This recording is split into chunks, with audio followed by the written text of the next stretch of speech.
On behalf of the Indiana Beef Cattle Association and Purdue University, we would like to welcome you to the statewide virtual winter beef meetings. I'm Chad Lanham, IBCA President-elect, and joining me tonight is Dr. Ron Lemonager, Beef Extension Specialist, as tonight's program moderators. This past year has been challenging for families. Small businesses and organizations such as IBCA had hard decisions to make. One of the first was postponing the Hoosier Beef Congress from our traditional time frame in early December to February 19th, 21 because of COVID. The Hoosier Beef Congress has worked tirelessly to make this event happen. We want to thank them for their efforts.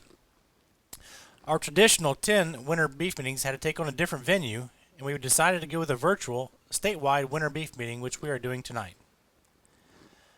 Next on the list was the IBCA convention, trade show, and annual business meeting scheduled for late in January in Danville that had to be postponed based on COVID restrictions. Because the IBCA bylaws, it's going too fast. I've lost it.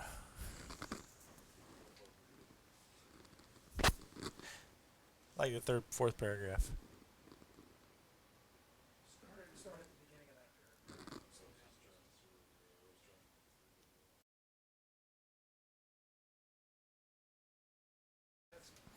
Next on the list. All right. Sorry about that. I should probably pay more attention.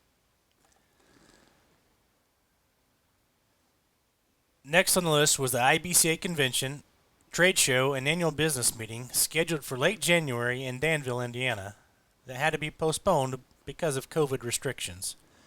Because the IBCA bylaws say we must have a business meeting each year to elect officers and vote on policy resolutions, we had to schedule the IBCA membership business meeting on Saturday, February 20th at 10 a.m. Eastern during the Hoosier Beef Congress at the Indiana State Fairgrounds.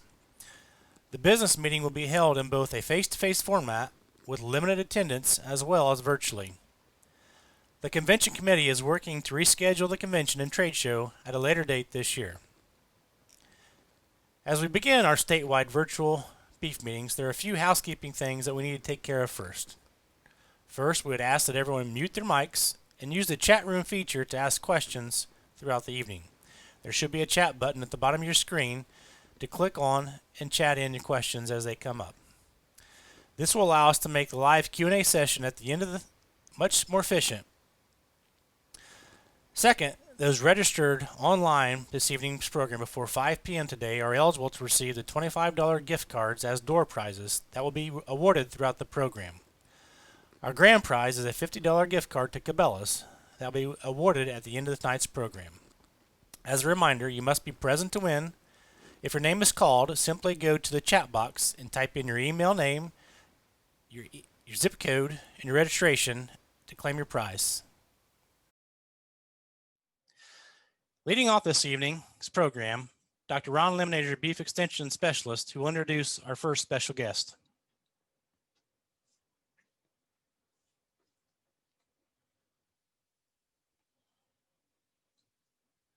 It's my honor and privilege to introduce to you the new Purdue University Department of Animal Science Department Head, Dr. John Blanton.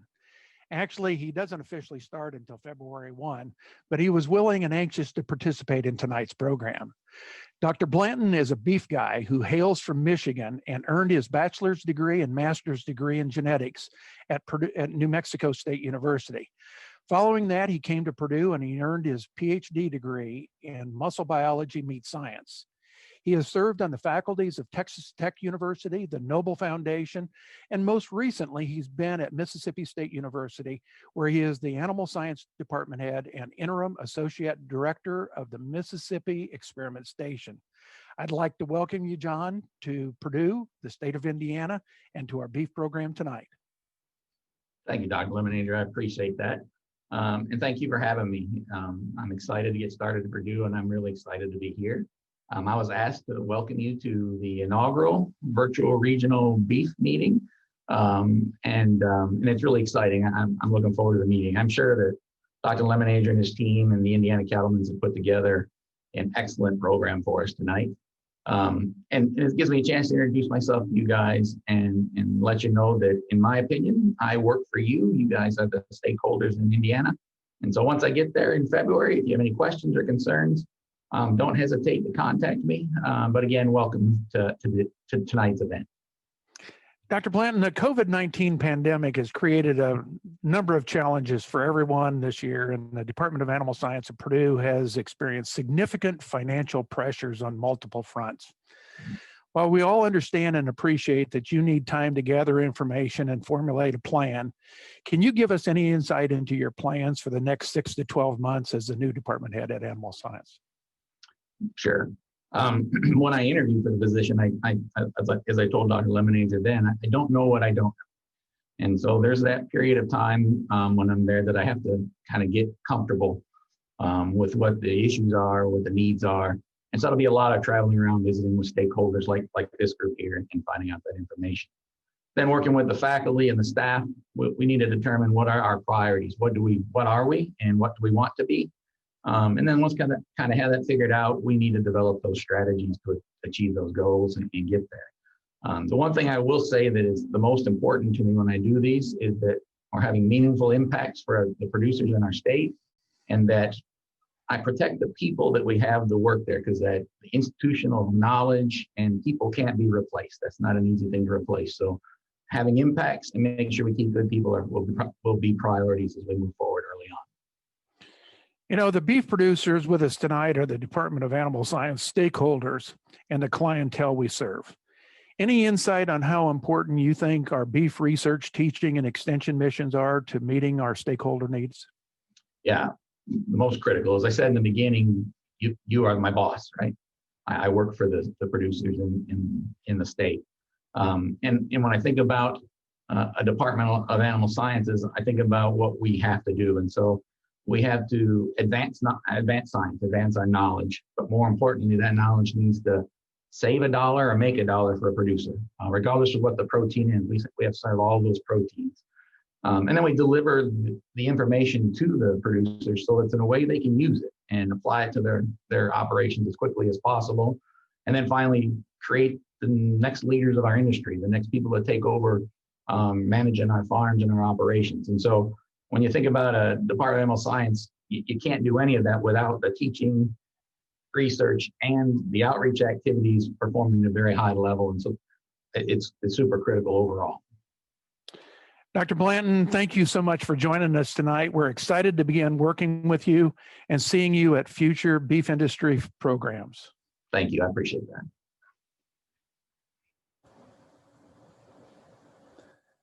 On behalf of IBCA, Purdue, and beef producers across the state, we'd like to be the first producer group to welcome Dr. Blanton to his new role.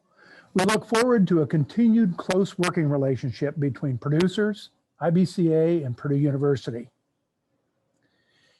We're going to be using a polling feature tonight during our program, and we ask that you participate by making a mouse click to select your answer when the question pops up on your screen.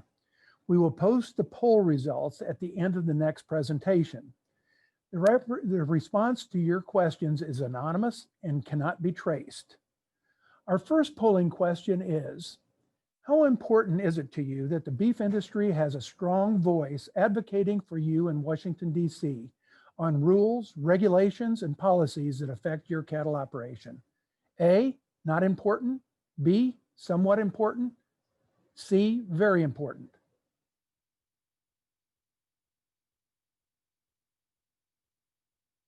We'll give you a couple seconds. The National Cattlemen's Beef Association works in Washington, D.C. on your behalf every day.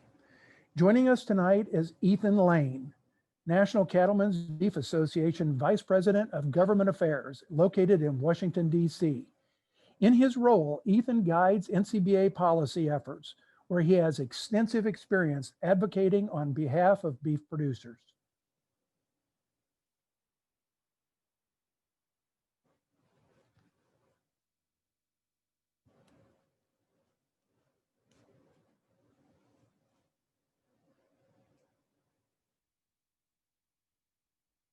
Hello.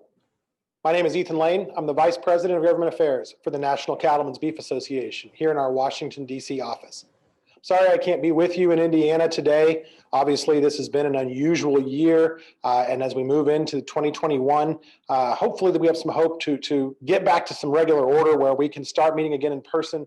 Would love to be able to see some of you personally and look forward to doing that as soon as possible. In the meantime, I want to give you a little bit of an update on what's going on here in Washington. There's been a lot happening over the last month or two following the presidential election, and there's going to be even more happening in the next few weeks as the new 117th Congress starts to get their sea legs underneath them, and the new Biden team begins their transition process into the White House towards the end of this month. First, we're still sorting out the details of the package deal that was passed by Congress right before the Christmas holiday. Obviously, there was a lot of national media coverage about this. There's a lot of confusion about what was in this package as well. There were a couple different pieces. So let me just give you a little bit of what we're looking at there and what this really means. So there were two pieces to this package. The first was the spending bill that we do every year to keep the government running. That's the one that is always the focus of debate on Capitol Hill. It can potentially lead to a government shutdown where there's a lack of funding. And this one in particular was the product of several continuing resolutions through the fall to keep the government operating while they brokered this spending bill. So that was one piece of this package. And the other piece was this $908 billion coronavirus relief package that had a lot of different issues in it that were really dealing with things that hadn't been addressed in previous coronavirus relief packages or had developed as issues over the past few months as we've continued to deal with the coronavirus pandemic around the country. So you have to separate those two. What we'll talk about a little bit more today is the coronavirus relief package.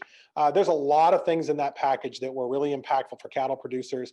One of them that we were really pleased to see was some additional CFAP funds. That's the Coronavirus Food Assistance Program.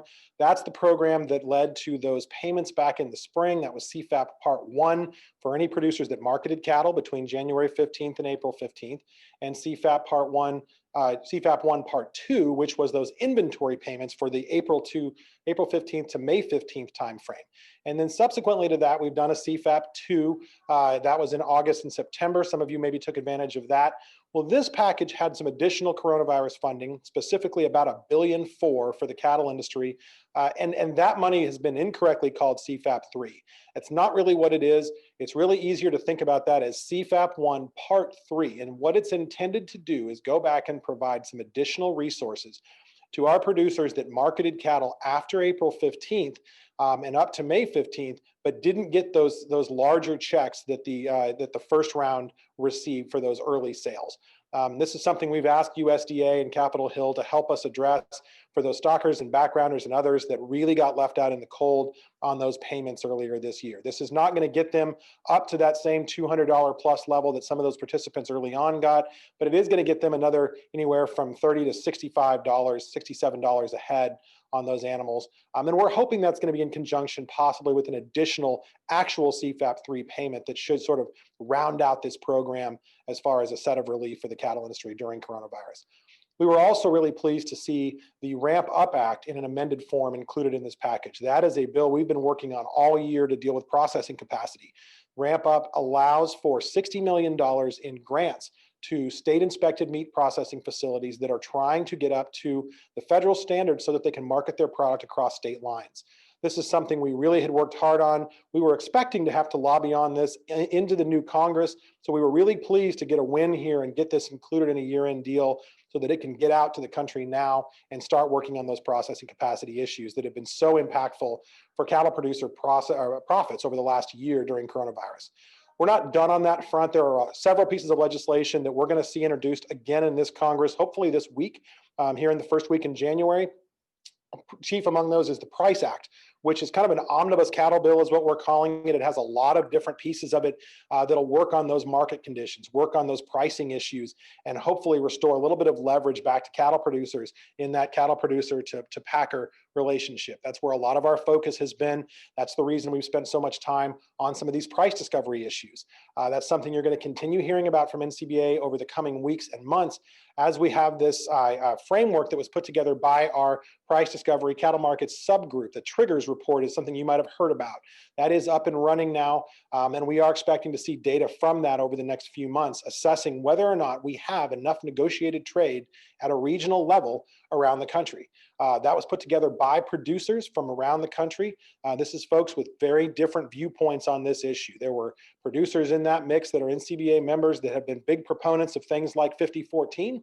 And then there are producers that have been in the mix on that discussion that are opponents of things like 5014 that would like to see more of a voluntary solution. And really that's where NCBA plays a key role here, is bringing all of those stakeholders together to try to find some kind of common ground that makes sense. And we think we've done that with this framework that we will then use to assess whether or not we're getting enough negotiated trade in those various regions around the country. So stay tuned on that. We're going to continue to talk about that. We're also going to have a second component of that that's based on packer participation in various regions around the country to make sure that not only are we getting enough negotiated and cash trade, but that we're getting enough different buyers to truly have some negotiation and competition. This is going to be a really unique Congress because of this close election that we just came out of. The 12-seat net pickup for Republicans in the House of Representatives is not something most people were expecting here in Washington. It leaves a very, very narrow margin of about 4 seats for Democrats in the House of Representatives. And of course, as I film this, we're still waiting for the special election in Georgia to resolve itself in the next few days. That will tell us who's in control of the US Senate moving into the 117th Congress. Either way, there are going to be extremely tight margins on both sides. And that means there's going to be a lot of need to work across the aisle, to forge bipartisan relationships, and to move legislation in a bipartisan way. This is where NCBA really excels, in building those relationships on both sides of the aisle to ensure that when we have a priority we want to move, it's not lopsided on one side or the other, but in fact has support from all different corners of Capitol Hill. We're also starting to have conversations with the incoming Biden administration. Even as we still see some rollout from the presidential campaign, obviously you're all seeing in the news, there's still a lot of protests and court challenges, and even now some fights on Capitol Hill about the Electoral College process. The fact is, NCBA and our members need to start engaging with this new team as well, assuming they're going to take office on January 20th, and that's exactly what we've already begun doing. We've had very productive conversations with the Biden transition team across multiple agencies, and we'll continue to have those conversations over the next few weeks as they complete their transition. We are hearing a lot about climate change in this conversation. We think that's going to be a very important piece of the Biden team's agenda as they move into control of Washington. We're ready to have that conversation. We have an extremely good story to tell in the U.S. cattle industry. Our numbers, as you heard me say before, are better than anybody else's in the world. We don't always get credit for that, but we're going to have to spend a lot of time educating over the next few years. We're going to have to make sure that those that don't work in the cattle industry understand just what an incredible job you as producers do, not just to raise the best quality beef in the world, but to do it in the most environmentally sensitive way of anyone in the world. We're ready to meet that challenge. We're ready to have those conversations. And we think that there is going to be an avenue for the new Biden team to be really receptive to those conversations. So you're going to be hearing more from us. We're going to be leaning on you to continue sharing your stories and talk about what you're doing to contribute to that, because it's such a great story to tell.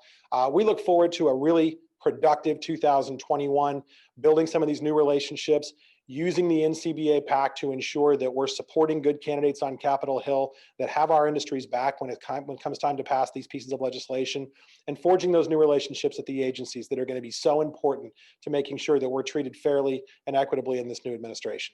Thank you for all that you do as well. As members of NCBA, as members of the Indiana Cattlemen's Association, we can't do any of this without you. We appreciate everything you do, and we look forward to working with you more in 2021.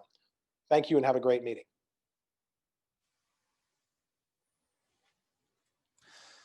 Thank you, Ethan, for an excellent discussion on what NCBA is doing for us every day on the political and policy front that affects us in the beef industry. We're going to take a minute here and relaunch the polling question number 1. We didn't get any responses, so if you would look to take that first polling question again, it should be on your screen. How important is it to you that the beef industry has a strong voice advocating for you in Washington on rules, regulations, and policy that affect your cattle operation? A, not important, B, somewhat important, or C, very important. I'll give you a minute to go through those. And then once you click your answer, hit submit at the bottom of that. So hopefully our system will tally the results. Here we are finishing that. We're going to take the opportunity to announce our first winner of our door prize. The lucky winner is Laura Bush. If you would, take a minute in the chat box with your registration name, email, and zip code to claim your prize before the next segment. Our second polling question is, what has been your recent experience in booking slaughter dates at local meat processing plants? A, I have not tried and have not been affected. B, I was able to get bookings as usual to meet customer needs. C, I had to switch plants to get a timely booking date. Or D, I have not been able to obtain bookings to meet my customer needs in a timely manner. I'll give you a few minutes to tally those and then please hit submit. Our next presenter is Dr. Brett Marsh, Indiana State Veterinarian from the Indiana Board of Animal Health, to provide a BOA update. Please welcome Dr. Marsh.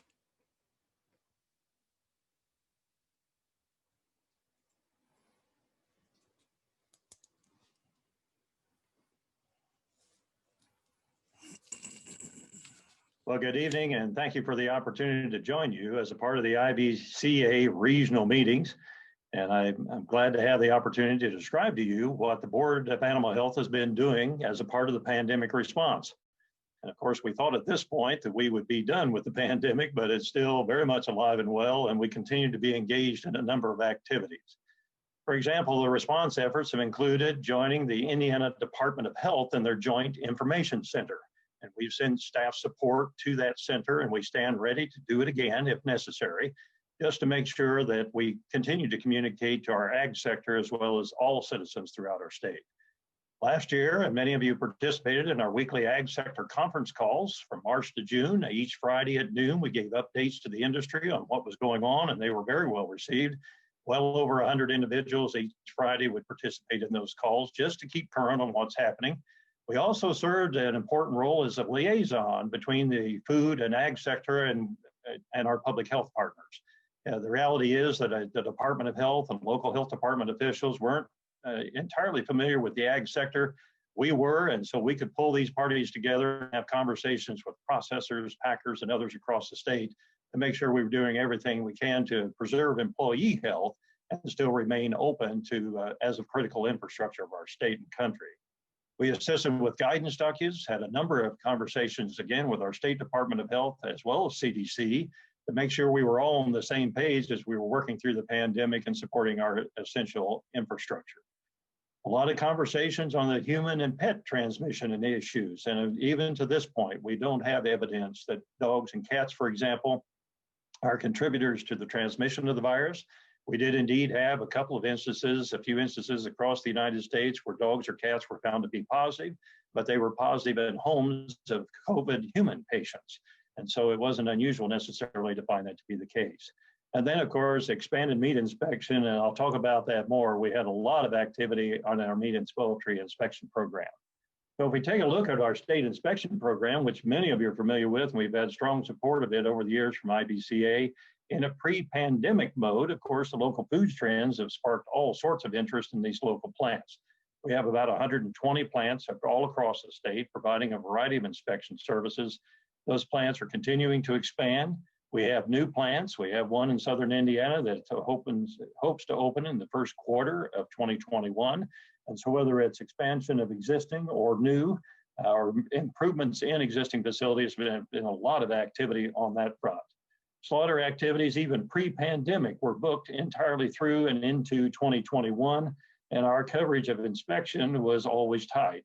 There's a lot of interest in inspection and making sure we were matching the inspection needs with what our staffing could accomplish. And then, of course, as we arrived into the pandemic, the impact on the major packers, this is showing some of the data on the swine side. We unfortunately didn't have significant impacts on beef slaughter in our state. But certainly in the western part of the United States, in Nebraska and Colorado, they did have major packers closed. And so we were able to avoid that here. But I'll show you some of the data that we saw on the swine side, just to give you a sense, if this were to impact the swine, or excuse me, the beef industry in Indiana, this is the kind of fallout that we might expect. So these shuttered plants, so we lost significant slaughter capacity. The Indiana Packers plant at Delphi processes over 17,000 head per day, and the Logansport Tyson's facility over 15,000 head per day. So again, you can see well over 30,000 pigs per day were not being processed. We had packers closed nationwide, and therefore we had to shift to these local processors. They couldn't make up all this difference, but certainly there were all sorts of options being exercised, and these small processors became an important part of that. Critical infrastructure designation on what was essential and critical to the United States. That designation was made on March the 19th. Governor Holcomb declared these particular entities as critical infrastructure of the country. It followed a document that came from the U.S. Department of Homeland Security, and our Governor Holcomb recognized that and made it official here in Indiana. You also recall we were trying to keep packing plants open in order to, one, preserve the employee health within those plants, but also continue to feed our population. So President Trump put in place the Defense Production Act to keep these plants open as of April the 28th of last year. And again, as I mentioned before, BOA served as a liaison. We had a number of calls with state and local health officials, including, of course, these processors, packers of all types. We talked to not only the meat side, but we talked to individuals who are in the canned soup business, people who are in the cold storage business in our state. And so it served as a liaison role that we really didn't anticipate, but it worked out quite well, utilizing the guidance that was coming from CDC at the time. So then during the pandemic on the state inspection side, as you might expect, the slaughter days were booked to capacity and beyond. We had limitations within those plants for cooling and hanging space for carcasses, and that became a limiting factor. Our custom exempt facilities increased their custom exempt slaughter and moved processing to the weekends so we could have staff there during the weekdays to do inspection in order to provide more inspected product for sale. Retail processing increased dramatically. We actually had one plant in southern Indiana after a period of time finally closed for a day or two to give their employees a rest. They were so busy. So a lot of activity, and indeed these plants brought on additional part-time and full-time staff in order to satisfy the demand. So to give you a sense of what was happening during that period of time, looking at these periods of 90 days from April the 1st to June the 30th, from 2019 to 2020, you can see those beef and swine numbers in our state inspected plants. And so in 2020, during that period of time, they did 153%. So everything they did in 2019 plus 53%, both on beef and swine. So there was a lot of activity going on during this period. Our inspectors were waiving time off. We brought in additional inspection staff in order to provide that coverage, including our supervisors. We delayed time off, and I was really proud of our team that we continue to provide this inspection service and keep these products moving and waive time away from vacation time or off time and time away from their family just in order to keep this processing continuing in these plants. As you can see, the inspection in slaughter establishments is up 8%, 1,200 hours of overtime during that period, et cetera. And the reality is it was not a sustainable schedule. It was such that we were putting everything at it for that period of time, but we knew that we were going to have to scale things differently and try to get back to some semblance of normal. And we've been able to move that direction. As you might expect, also with the demand for slaughter, we ended up with illegal slaughter operations. And so you can see from April to August, we had 37 of these compliance actions. We had some pretty active individuals that were doing things that were counter to the inspection laws of the state. So we did everything from verbal warnings to compliance orders with civil penalties. Unfortunately, some of the product had to be destroyed because it wasn't properly prepared for sale or distribution to customers in our state, but that was minimal. We were able to work through these as best we could. Common issues that we ran into is just sales of uninspected product, improper labeling, and we had deer processors that jumped into the game in order to provide some custom exempt slaughter since they may have had facilities or some of the equipment necessary to do so. In all of this, of course, the plants were maxed out. The CARES Act funding that came from the federal government in this coronavirus relief package, there was money designated by the state of Indiana from those federal funds through the State Department of Agriculture. $4 million were offered to the meat plants in Indiana. And so there were particular criteria that had to be met. But of those 120 plants in Indiana that we service, grants were awarded to 42 of them. It was a 50-50 match program where you could receive up to $150,000 from the CARES Act money, but you had to match it. So we ended up with, in the neighborhood, requests for $6.8 million from the federal monies for 60 of these establishments, and unfortunately not all of them could be funded. So we ended up with $4 million issued, and that was matched. So overall, an $8 million investment across our state in these plants on the part of these plant owners. So I'm proud of the fact that they took that initiative. When those funds became available, it showed their resiliency and improved their infrastructure. Some had made significant investments, and so portions of this were retroactive, so they could do all they can to not only service what's necessary now, but into the future. And we're finding now that many of these plants are scheduling slaughters into 2022, and we just started the year.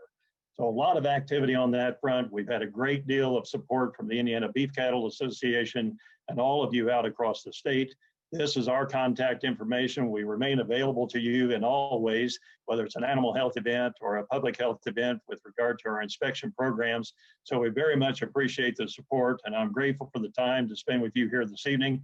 I'll be available a little bit later this evening for any questions you may have. Thanks so much for your time, and Happy New Year.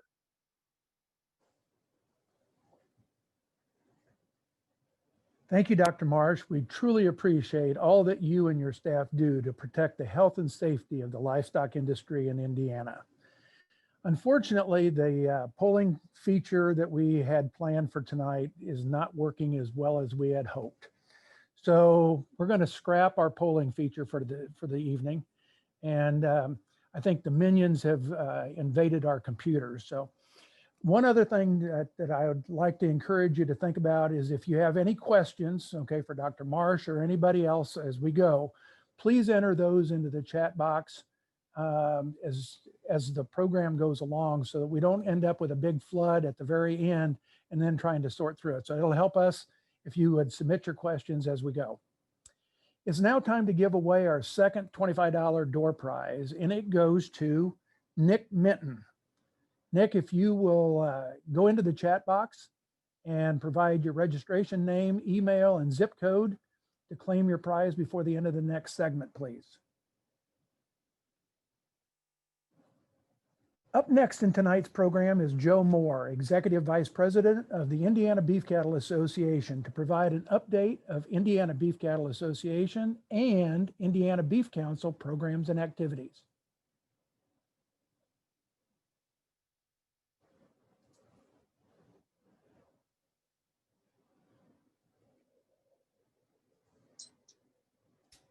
Good evening. My name is Joe Moore. I want to thank everyone for joining us this evening for this virtual area beef meeting. As always, these area beef meetings are hosted by the Indiana Beef Cattle Association in conjunction with Purdue University Extension.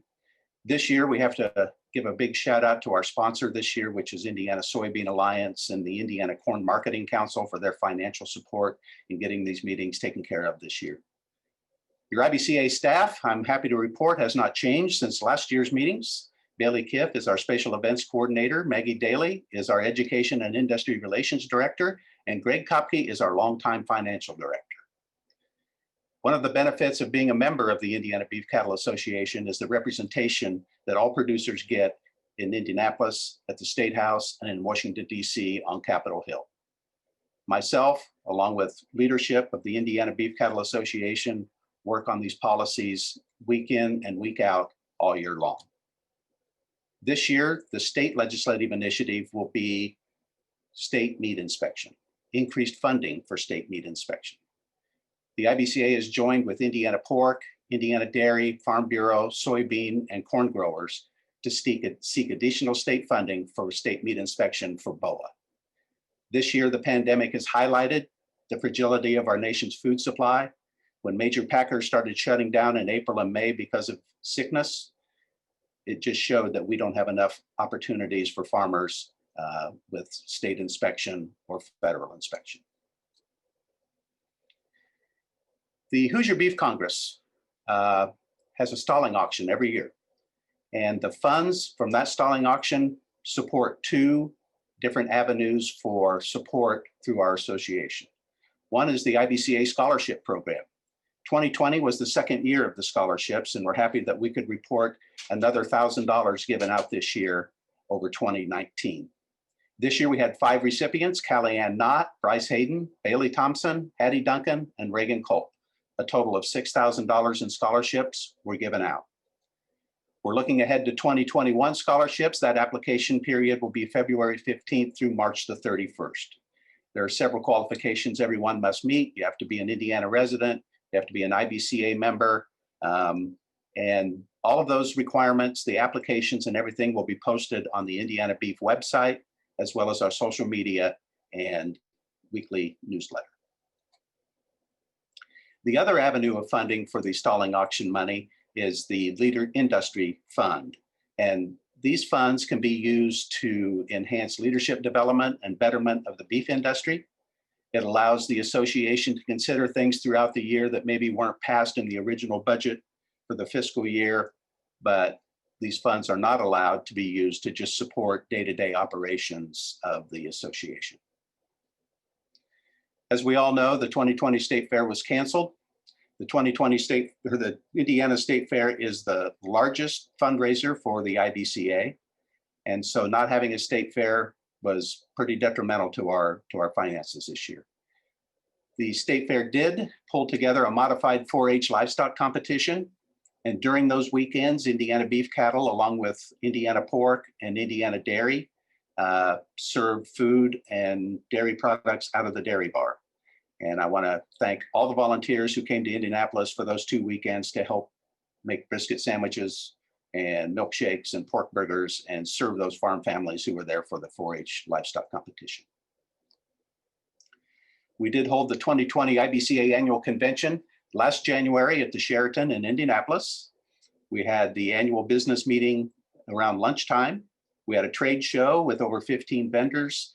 We had updates from our key partners, ISDA, Purdue College of Ag, BOA, and we ended the day with a live band and social time after dinner. The awards banquet saw the Cattleman of the Year as Tom Farr of Royal Center. The Young Cattleman of the Year was Jordan Eggersman of Brownstown. This year's Robert Peterson Lifetime Achievement Award went to Jim Galooly from Washington. And the Friend of the Industry was our very own Phil Reed from Fowler, Indiana.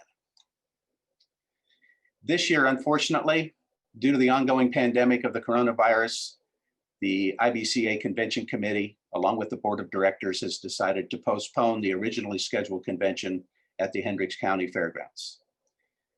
Decision was been made that the IBCA annual business meeting will take place February 20th at the Indiana State Fairgrounds. That's the Saturday during the rescheduled Hoosier Beef Congress. All members, all producers are invited to attend. Between now and then, we'll have a lot more details for you as to what building that is going to be held in and whether there'll be a virtual opportunity for people as well. This year's upcoming events, right now, the Indiana State Fair is scheduled August 6th to the 22nd. We're still calling the 2020 Hoosier Beef Congress is going to be scheduled February 19th through the 21st. And then the 2021 Hoosier Beef Congress will be held during its usual weekend time period, December 3 through 5 of 2021. I want to give a quick update on the Indiana Beef Council. The Checkoff side, where do Checkoff dollars go? Well, by law, Checkoff dollars can only go for promotion, research, consumer information, industry information, foreign marketing, and producer communications. Checkoff dollars cannot be used for lobbying. It can't be used for political purposes, and it can't be used to hold a cattle show at the fairgrounds in December. Very strict as to where Checkoff dollars can be spent. This year, we did hold another Indiana Team Beef. Unfortunately, this year, as with many things, the races were almost completely virtual. I thought for a long time, maybe I could run a virtual marathon, but then I found out, no, you just have to go out and do it on your own and record it yourself. So that didn't work for me either. But why do we do a Team Beef? It seems a little odd to people maybe, but what it does is it allows us to extend the word about beef with the running community, which is huge, to share the story that eating lean beef as part of a healthy, active diet is helping to maintain a healthy weight in people, and that lean beef can be used to power up for a healthy and active lifestyle. A couple other programs that the Checkoff funds that maybe not everyone has taken a part of is the Masters of Beef Advocacy program. and the Beef Quality Assurance Program. The MBA and the BQA are both free. They can be done online. They can be done at your pace, and they are both very, very valuable to anyone who raises beef cattle. As you know, during the area meetings, we always hand out the red books. And without the area meetings this year, we have no real opportunity for distribution to you face-to-face. So we've decided that we will mail the red books to anyone who wants them. We bought them. We had to order them far in advance. And so we would invite anyone interested in a red book to call the office and give us your name and your address and what you would like, and we will mail those out to you. That information is available on the IBCA website, and we have put it in the newsletter as well. So on behalf of my staff and myself, thanks for joining us this evening, and best wishes for a great year. Thank you, Joe, for all that you and your staff do for the beef industry in the state of Indiana. We've had a few messages come in from our viewers that they're having trouble viewing the videos. If you are able to double click on the video or right click depending on your computer and pin it, it should work. And I think there was a message sent out in the chat box.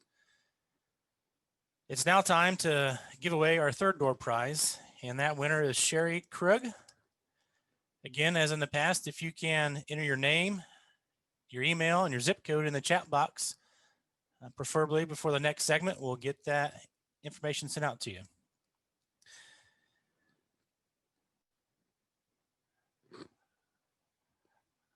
Our next segment deals with black vultures, which have become a problem in the southern part of the state, and their habitat has been moving north. Joining us tonight is Dr. Patrick Zollner from the Department of Forestry and Natural Resources at Purdue, who is involved in a black-headed vulture research project and is here to provide you more information.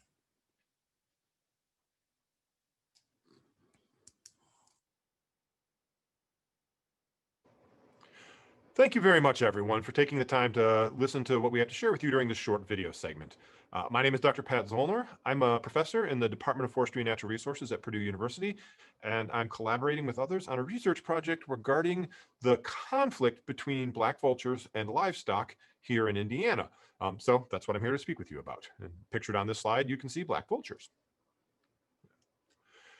To open, I want to make the point that black vultures are not all bad. They actually offer a lot of important ecosystem services. That vultures writ large are sort of nature's garbage men, and the more carrion and roadkill and things like that that are being consumed by vultures, the fewer mammalian scavengers you have in the system. So you have fewer coyotes around, which numerically may cause more problems than vultures, for example. Interestingly, vultures also do a great job of helping keep disease problems from raising their ugly heads. There are some great studies in India from where vulture populations have crashed and incidences of diseases have gone up dramatically. So vultures offer important services. Having said that, vultures are also provide a source of conflict. Black vultures in particular are known to prey on especially newborn livestock.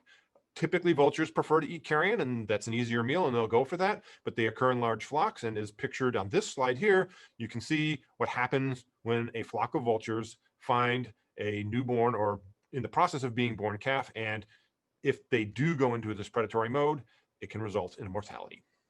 So that's motivating the need for this research.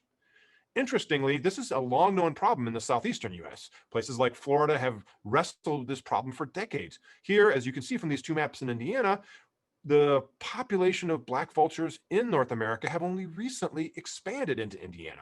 Historically, they were much more a southeastern species. Now, livestock producers here are starting to have to deal with this, and that's part of what's motivating for us studying and understanding this problem here in Indiana. We appreciate the help we're receiving from all of you with conducting this research. So, what options do producers have when they face problems from black vultures? Well, black vultures, because they are migratory birds, are protected by the Migratory Bird Treaty, and this changes the ease with which lethal control becomes an option. You require a federal permit to do this, and that permit costs $100 annually. The link at the bottom of this page will point you towards resources that you can use to understand how to apply for such a permit. But we also want to emphasize that lethal control may actually not be the most effective strategy. A variety of other tactics have been shown to be effective in some places and in some cases for discouraging vulture activity around livestock. Things like harassment. lighting off firecrackers or laser disturbances around vulture roosts, just dispersing the roosts themselves, or as you can see in the lower picture, you're hanging an effigy will sometimes scare vultures away from foraging in an area. The link at the bottom of this slide will point you to a variety of resources describing established means for implementing these kinds of mitigating measures, non-lethal mitigating measures. If you do in fact lose livestock to black vulture depredation, then there is an indemnity program. You need to contact USDA Farm Services about this. If you're going to get reimbursement for lost livestock, it requires clear and strong evidence of black vulture depredation. The two links at the bottom of this slide will point you towards resources that are useful in understanding how to apply to this program for an indemnity claim revolving around black vulture depredation. Speaking of doing so, if we want to have strong evidence, we need to understand what depredated livestock, what characteristics describe depredated livestock, and that's part of the research that we at Purdue and our collaborators from the USDA are undertaking. We're looking at trying to define practical tools that can help to control black vulture depredation. So the beginning in the fall of 2020, we started looking at recently killed livestock and control calves and deploying them to compare from a necropsy perspective what happens. So as this picture in the lower right shows, vultures typically, whether it is a stillborn calf or a calf they killed, will start their consumption in the face and at the rear of the animal. Our collaborators with the Animal Disease Diagnostic Lab at the Southern Indiana Purdue Ag Center are doing a great job of working through these samples, and this is something we need your help with. So if in the coming calving seasons you feel like you have a calf that has experienced depredation, please call Marion Wall. She's the PhD student leading this project. Her phone number is listed on this slide. Report this calf and we'll come pick it up and use it as part of our study to better understand what can help us distinguish depredated from scavenged calves. Other things that we have going on with our research, very soon, sometime early in 2021, we will be reaching out via email to lots of people, asking them to fill out an online survey to help us understand the extent and the scope of problems that cattle producers or livestock producers at large in Indiana are experiencing with losses to black vulture depredation. So please respond to that survey. I know surveys can be irritating, but your help is greatly appreciated. Other things we have going on. In the fall of 2020, we started deploying GPS tags on vultures. You can see one of our traps, one of our trapping locations, and you can see us deploying tags on the birds here. So if you see black vultures flying around with these numbered tags on them, those are some of the birds that we caught this past fall. And for a handful of them, we put these GPS tags on. The GPS tags allow us to develop maps like this, showing where a vulture moves around the Indiana landscape. This is not just us geeking out about how black vultures use the landscape. When we get good baseline data on how they're moving on their own, then we can start to implement some of those mitigating measures, the non-lethal measures, and assess how they change their movement patterns in response to those, deploying something like an effigy or implementing roost dispersion. And that will help us better understand how to manage this problem across the state. In conclusion, this is a collaboration that's being led by Marion Wall as a PhD student at Purdue, but it involves a lot of help from USDA Wildlife Services and some funding from the U.S. Fish and Wildlife Service as well, and numerous collaborators from a variety of agencies who have made this work move forward. If you have questions about this, Marion Wall, her email is on this slide. She is the grad student to email about this. Her cell phone number is there, and there is a link to a short one-page webpage that describes a little bit more detail of what we're pursuing with this project. Thank you very much for your time.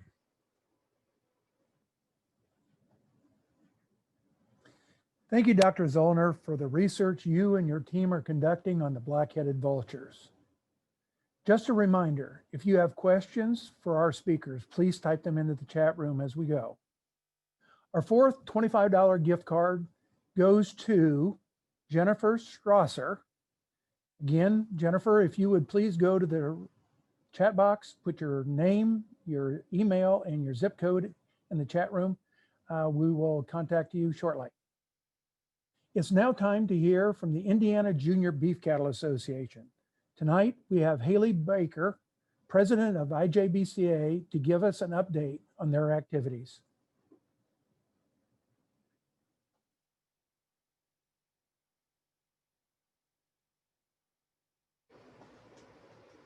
Hi there, I'm Haley Baker, president of the Indiana Junior Beef Cattle Association Board of Directors. As we all know, 2020 was an interesting year for many, the IJBCA included. From canceled shows to a virtual banquet, It certainly didn't go as we originally planned, but just like everyone else who's been impacted by this pandemic, we adapted to the best of our ability and did what we could. We were fortunate to have some normalcy in the first few months of the year, starting with our annual retreat. Our day started at Elanco headquarters, where we learned about what the company does, the different sides of the organization, and we went on a tour of the facilities. We even got to visit with a couple of former IJBCA directors, Marissa Streetmatter and Jamie Meyer. We wrapped up the day at Topgolf, where some of us showed off our golf skills and others lack thereof. The following day was business as usual with the director meeting. Moving into the spring is when things started getting interesting. Only 5 shows took place out of the originally planned 22. With this, our directors put our heads together and planned virtual contests, giveaways, educational videos, indoor activities, and social media content to stay engaged with our members to the best of our ability during the rather unusual time. With the decision to have a virtual banquet, a video was put together recognizing the top 5 heifers, top 5 market animals, top 10 overall exhibitors, winners of our virtual contests, IBCA scholarship recipients, the new IJBCA directors, the 2020-2021 officer team, and our sponsors for the year, and lastly, our retiring directors. While the Indiana State Fair was certainly different in 2020, we're so glad we were able to be part of it.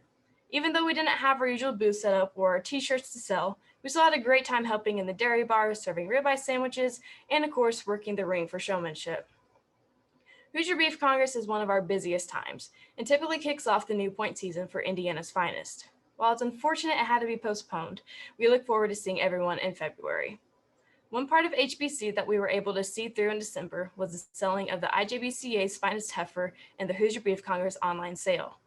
This heifer was donated by Mitch Faree with Free Cattle Company, and we can't thank them enough for their tremendous support of our organization.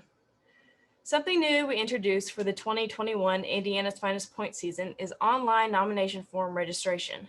We're so excited to offer this option to our members as it's safe and easy to use. This can be found on the Indiana's Finest tab on our website, ijbca.org. Our board is greatly looking forward to what 2021 has in store for our organization. While we head into this year with some uncertainty of what it looks like, we're optimistic that it will be a great one. Thank you to everyone who has supported our organization this past year, whether that be from a simple like on a social media post or being a sponsor. Know that your support is greatly appreciated. A special thank you to the IBCA and our advisors, Rick Davis, Joe Duncan, and Dave Dixon. They have helped guide us and supported us through a challenging year, and we're forever grateful for their support. Thanks for tuning in, and we're really looking forward to this year.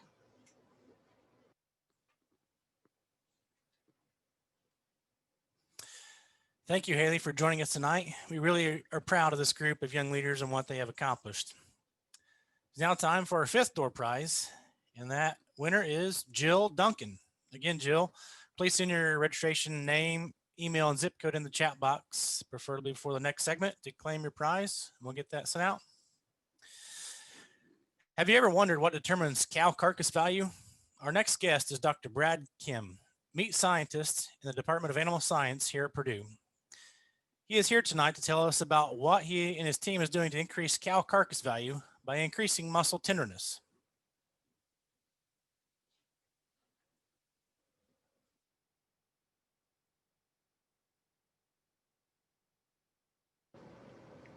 Hello, everyone. My name is Brad Kim. I'm an associate professor of Animal Science Department. I'm in charge of leading Purdue Meat Science Research Program. Here, I would like to give you very, very brief research updates. One of the research interests we have here is to develop a value-adding strategy for low-quality beef, such as cull cow products. As you are aware, beef from cull cow has been traditionally perceived as a low-quality, low-end beef products. That's mainly due to its toughness problem, and then there is some very strong off flavor, so largely due to the products coming out from old animals. In that region, most of the cull cow products been processed or utilized as a lower-end, low-quality product, or even mostly processed as a manufacturing beef products. This could be very problematic because still cull cows represent a considerable portion, even up to 25% of total ranch revenue in the United States. So it's going to be a very significant economic loss. So there's a strong need to develop some value-adding strategy to improve the quality attribute of the meat products, such as cull cow products. So with the funding support from USDA and the NIFA grant, we come up with applying dry aging to cow products. Dry aging has been widely practiced as a value-adding process because it's improving the eating quality, such as, especially for flavor side. It's giving very unique dry aging flavor, beefy, umami, nutty flavor. But most of the dry aging techniques been used for the premium high quality products, not much been used for the cow lower product side. So we applied various different dry aging technique here, and dry aging or UDA as ultraviolet dry aging or dry aging in water bag system. For 1 month of dry aging at 1 degree Celsius, about 65% humidity. And we found that starting from instrumental show force value, we found all aging treatment improved the tenderness. It's below the 30 Newton, which indicating very tender. So indicating postmortem aging, simply improving eating quality attribute in terms of tenderness value. And we found that consumer panel found there's no difference in eating quality attributes for all aged product. And they also found that all aged beef is acceptable. But when it comes to a trained panel evaluation, we found very interesting result here that steaks from dry aged cow beef have lower negative flavor side, like animal fat and oxidized flavor. Even the sourness is substantially decreased by dry aging. That's indicating dry aging can potentially utilize as improving the palatability, especially for flavor side of the cow products. Another unique value-adding strategy we are currently working on, it's called the smart tumbling. As you are aware, the tumbling has been widely practiced in the processed meat application, manufacturing the hams, or if you can even using tumbling for fresh meat, using the brine solution or marinate into the solution and then tumble it, and that'll improve the tenderness and juiciness and water holding ability, etc. But interestingly enough, the tumbling has never been used for fresh meat only application to improve the fresh meat quality attribute without no reason. So with the funding support from NCBA, we got the whole loin section here, and we're cutting up to 3 different sections and individually vacuum package it without any brine or no marination solution. We tumble it for 60 minutes or 90 minutes at 8.5 RPM, which is very, very slow tumbling speed, and those are the steaks after tumbling speed done. As you can see, there's not much discoloration. There's no discoloration, or there's no indication of any physical deformation. So there's no physical negative impacts. But we did the microstructure, the microscopic imaging analysis. We found that a tumbled meat, there you can see that there's a strong muscle fiber disruption by the tumbling treatment, which is as we expected it.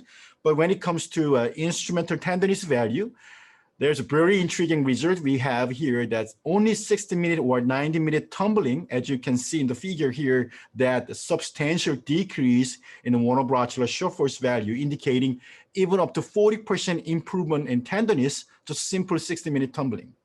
And actually, we did the consumer sensory evaluation, and the consumer panel found that the steaks from tumbled steaks has substantially higher tenderness score compared to non-tumbled control counterpart.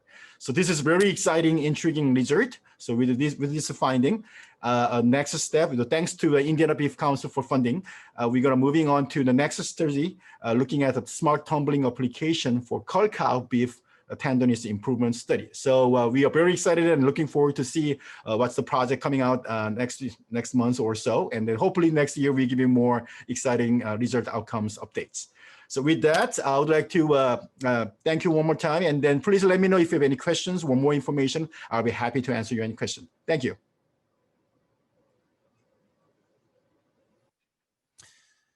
Thank you, Dr. Kim, on the interesting research your team is doing. Again, if you have any questions for speakers, please send them in the chat room so we can get them answered in our Q&A session coming up here in just a few minutes. It's time for our 6th door prize giveaway, and that goes to Bob Stifler. So again, Bob, if you can, chat in your registration name, email, and zip code in the chat box, and we'll get that information out to you at the end of the meeting. In the next segment, Dr. Ron Limnager is going to share with us some upcoming events and programs you're going to see.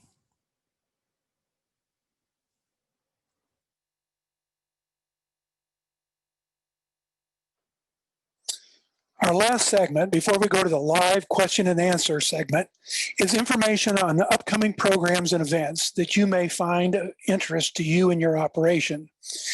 We have 2 programs that you can receive either on your cell phone or on your computer.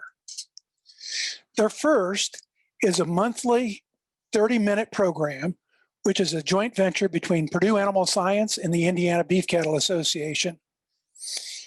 It's beefmonthly.com. It's published each 3rd Friday of each month before noon, and you can sign up for an email notification when it's posted. It has segments on headline news affecting the beef industry, answers to producers' questions, production and management tips, upcoming programs and events, and much more. The second program is the Beef Blog, which is published Monday through Friday each week before 7:30 a.m.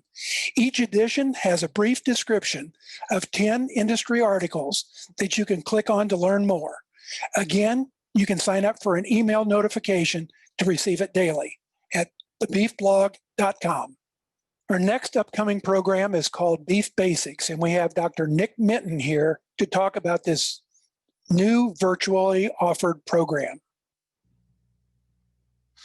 Another upcoming event is a program called Beef Basics, and I've got Dr. Nick Minton has joined me today to talk a little bit about the program. Nick, let's talk about the time and who this program is for. Sure.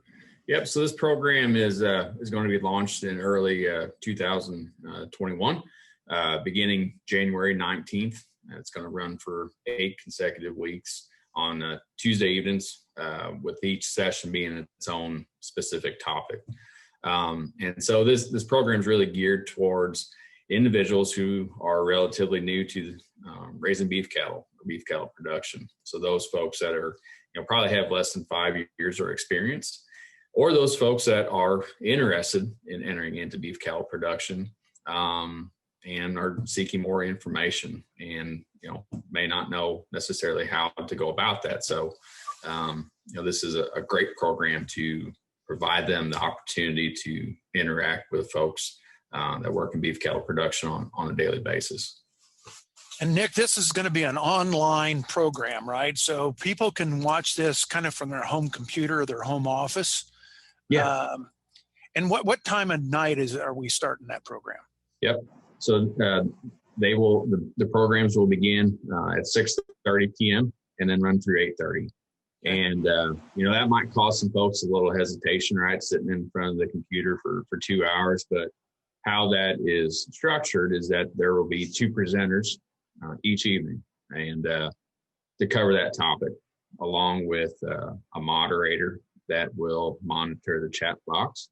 And we're encouraging folks to enter questions into that chat box so that the moderator will provide those questions to the presenters and offer a more interactive program and break up that evening for folks and really encourage discussion, not only between presenters, but even those who are in attendance.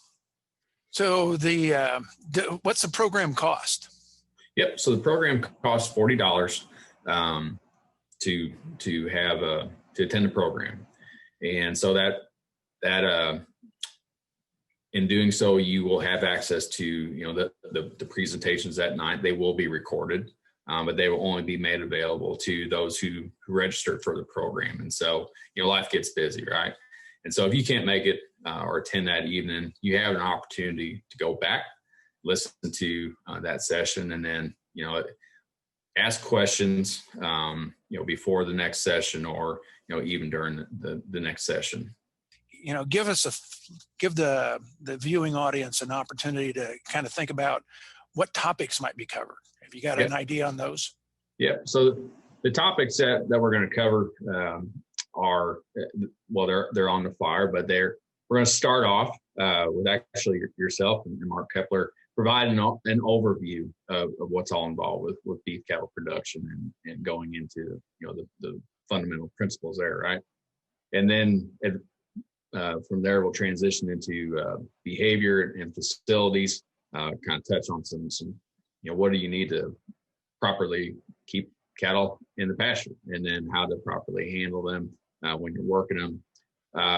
Move into health, forages, nutrition, genetic selection, and reproduction. And then we'll have a program review that last session to, an overall wrap up of the program and allow additional opportunities for folks to ask questions. Here to tell us more about another upcoming program called the Pasture Weed Control Virtual Field Day is Dr. Keith Johnson. Weeds in a pasture. Some can provide a feed resource, but many weeds become a major concern because of poor fertility, overgrazing, and the ability to aggressively take over the intended forage resource. Some weeds can be toxic to livestock. This past spring and summer, several of us in the Purdue College of Agriculture, with an accompanying interest from Corteva Agriscience, did a weed control project at Purdue University's Scholler Beef Farm in Warren County. On February 1 from 7 to 8:30 p.m. Eastern Time, you have an opportunity to attend a pasture weed control virtual field day. Videos and pictures will be shared of the project from the beginning to the end. Results of how different herbicides were effective in the control of several weeds and their effects on red and white clovers will be shared too. Pre-registration is required before the February 1 educational program begins to receive a very useful door prize. The cost to attend the virtual field day is free. If you have any questions about the field day, contact me by email at johnsonk@purdue.edu. The link to pre-register follows. Please continue to be safe. Thank you.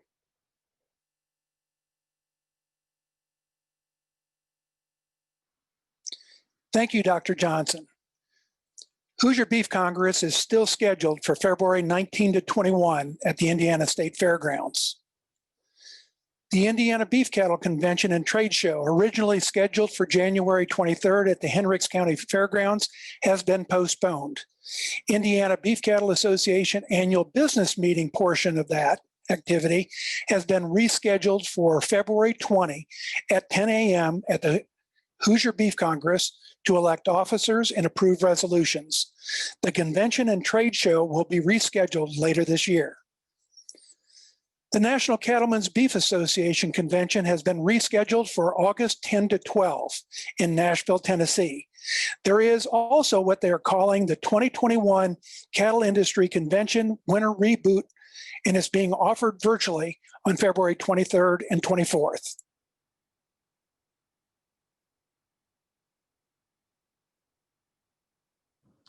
While we're making the transition to the live Q&A portion of the program, on behalf of the Indiana Beef Cattle Association and Purdue University Extension, we'd like to thank you for joining us tonight.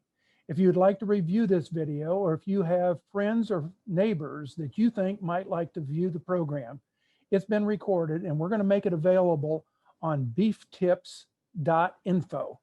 We'd also like to thank Indiana Soybean Alliance and the Indiana Corn Marketing Council for their sponsorship of tonight's program. We hope you've enjoyed the program. Hopefully there wasn't too many technical difficulties along the way. It's now time to announce our grand prize winner, a $50 gift card to Cabela's, and it goes to Steve Ritter. So Steve, if you would enter your name, email address, and zip code in the chat room, before the end of the next segment, you can claim your prize. Now, at this point, we've got several cards, okay, and I need to move here just a second because they're in the wrong place.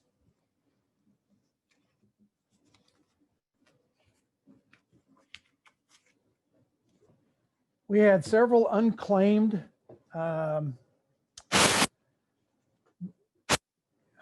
door prizes. So one of the door prizes, it goes to Tamara Marion. So Tamara, if you would enter in the chat box your name and number, your zip code, you could be the recipient of one of our door prizes.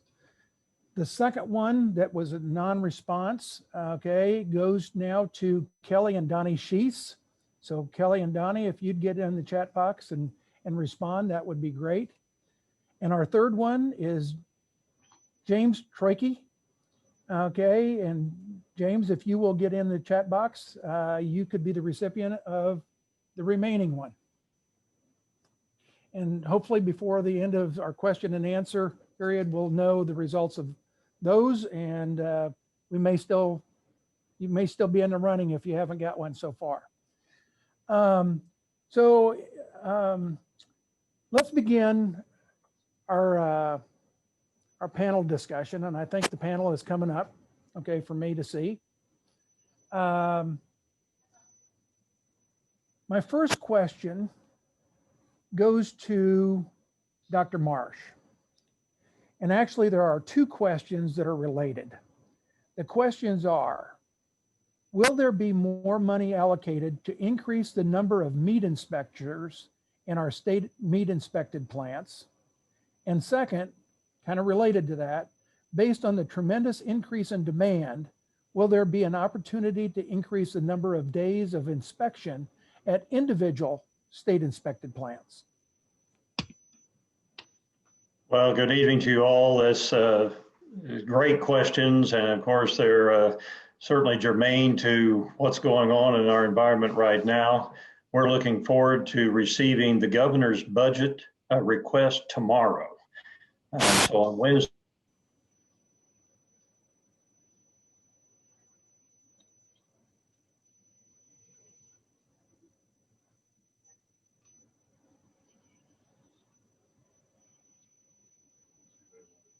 Okay, it looks like Dr. Marsh, his video feed froze. So let me go to the second question, and if we can get him back on, we'll ask that question. So our next question goes to Dr. Zollner. And again, there's kind of two related questions that came in. The question is, in the area where black-headed vultures are, what kind of predation losses are we talking about? So how high is the death count, so to speak? And the second question is, once there is a predation on a farm, can we expect black-headed vultures to stay in the area and increase their level of predation over a longer calving season? Thanks very much for the great questions. And unfortunately, the answers are, those are big parts of why we're doing the research, actually.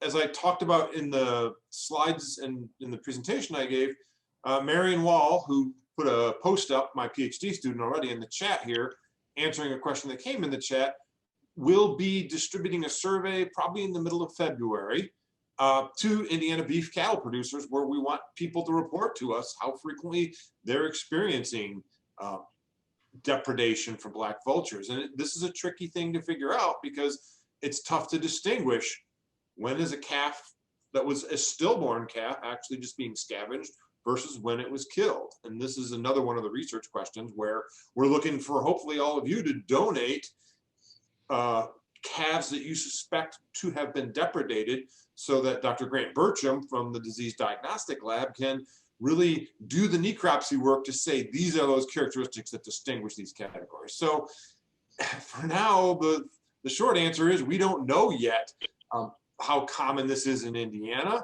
There are reports from the southeastern US and places like Florida that have very variable rates of how frequently this occurs in places where black vultures have been in the presence of cattle production for history, for decades and for centuries. But it's still a very unknown phenomenon in Indiana for sure. I rambled too much and lost. What was the second question there? The second question was, once there's predation on the farm, can we expect these black vultures to stay and continue predation like over a full calving season? Or will they migrate? I mean, will they move around? These are the ultimate opportunists out there. They're looking for the easiest meal possible. And if there's roadkill down the road, they're probably going to be scavenging that dead white-tailed deer on the side of the road. But if some of the work that we were doing down at the Southern Indiana Pure Ag Center this past fall showed vultures queuing in down on the ground eating afterbirth. They weren't preying on calves, but they were in that area because there was a resource for them to be eating. And if a whole bunch of calves are being born in a discrete window of time, ecologically makes sense, but we've got GPS tags out on 8 Vultures now, and we have a calving season that some people are in the middle of or coming up. We're going to start to get some insights into this, but we really don't have the data yet to answer that question definitively either. Well, thank you. Dr. Marsh, are you still back on? Can we get? Yes, can you hear me now? We can hear you. So do I need to repeat the question? No, with regard to funding, I think that it's spot on. It's certainly germane to where we are now. And we are waiting the governor's budget request, which comes out tomorrow. And so on Wednesday, the 13th, we'll know what's in the budget as per the governor's office. We had some specific requests from BOA to the budget, but those need to be approved by the governor to become a part of his budget request. So we'll see what's in that tomorrow. And then in addition to that, I really appreciate what was mentioned by Joe Moore and your board and IBCA's action to support additional inspectors for the Board of Animal Health. Even as I mentioned, in a pre-pandemic mode, our ability to keep up with the demand has been stretched. I should also mention that in addition to what monies might come from the state, it's a 50-50 cost share. So we still need money from USDA's FSIS to make up the other half. And so we'll work through that process. I was also intrigued by the NCBA presenter this evening, talking about some of the federal monies that might become available. And it would require or request that plants become federal so they could ship in interstate commerce. I just want to make sure that people understand that we have state plants that can ship in interstate commerce based on the cooperative interstate shipment program provided for in the last farm bill. So we have nearly 20 of our plants are eligible to ship in interstate commerce now under that new clause. Thank you, Dr. Marsh. Our next question goes to Dr. Kim. And the question is, if tumbling and dry aging of cull cow muscles increases tenderness and consumer acceptance, can producers expect to receive more for their cows in the future because of this innovation? Yeah, that's a great question. I believe so. I mean, as you may know, most of the cull cow products are underutilized and ending up as a ground beef for manufacturing beef, which is very economic loss here. So there is a way you can adding more value onto it.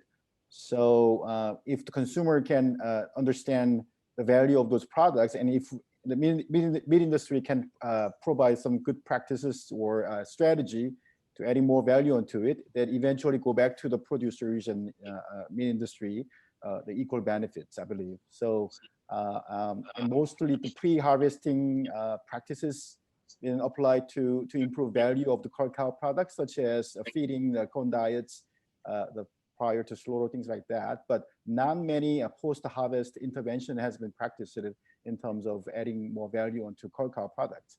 So as I mentioned earlier, two major product quality defect of cull cow is a flavor and tenderness. So I believe our program has been finding some pretty intriguing results to adding more value into the cull cow product to overcome the quality defects. So yeah, looking forward to see more outcomes coming out. So I'm going to follow up with that question with Dr. Kim, and that is, the question was, are any commercial plants starting to implement any of these practices, and what's the likelihood? I mean, are the commercial plants accepting, will they accept this technology, do you think, and will it make a difference? Yes, Dr. Lemon, that's a good question. I think that's Jeannie Hodgins' question, I believe.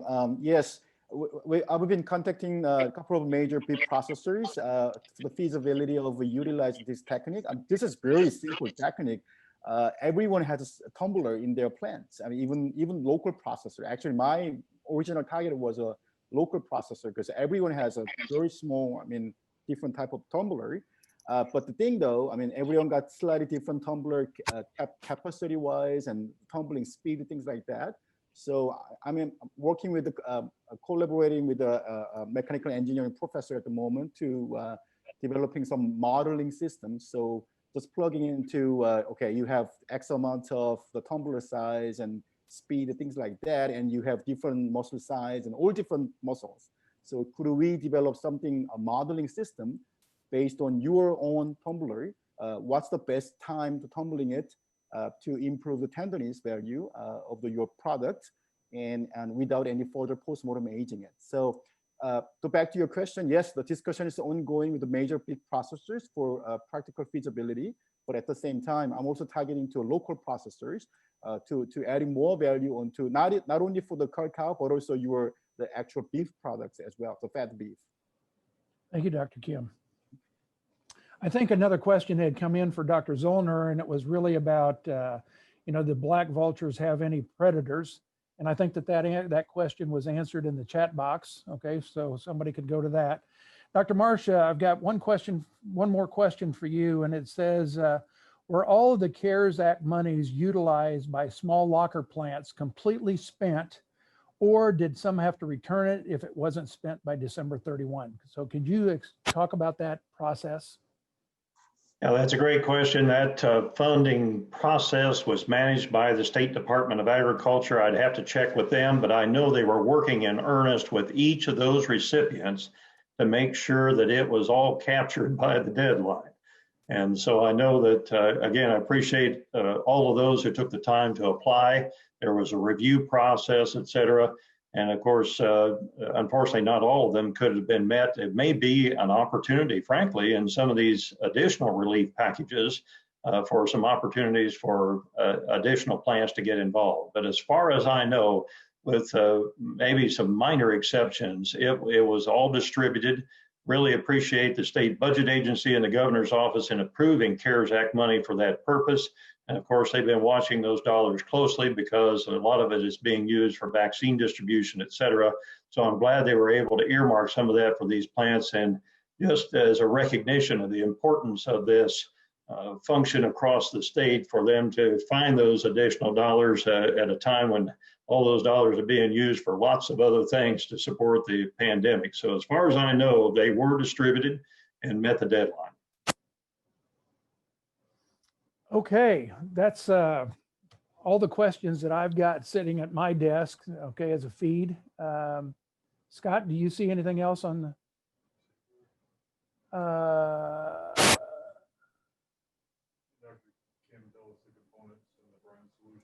Okay, so the question goes to Dr. Kim. Can you tell us the components in the brine solution used to improve cow beef quality? Well, so Case, back to my presentation earlier, I call this application called the Fresh Beef Smart Tumbling, because tumbling widely used for processed meat with the brine solution incorporation, right? But in this application, we did not use any brine or marination solution at all. We just vacuum packaged the fresh meat and then simple tumbling the tumbler, very low speed, 60 minutes. And wow, and boom, that improved 40% tenderness improvement without any using non-meat ingredient incorporation there. So I can still claim it as a fresh meat because there's no solution added. So if that answer to you, all you need to do, nicely vacuum tight skin packaging and then tumble it, and that'll improve tenderness. Thank you. Well, it looks like that's all the questions that I've got here at my desk. So I'd like to take the chance, the opportunity to wrap up this session. And again, we'd like to thank everyone for joining us tonight and hope that you enjoyed the winter beef meeting. And we'll see what the responses are, and we may try this venue again. Thank you and good night.